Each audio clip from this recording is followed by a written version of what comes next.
I'm Ed Parker. I had a total knee replacement that had been done 6 years ago, and this one was much better, less pain, quicker healing.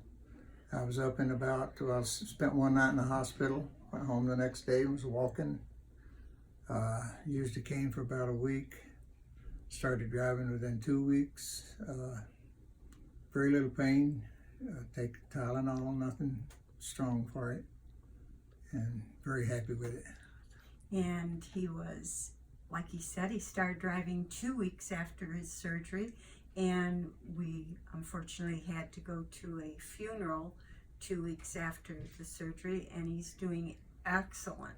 He's hardly had any pain like he had after the first surgery, and he started his physical therapy 2 weeks after surgery, and it's amazing how well he's doing.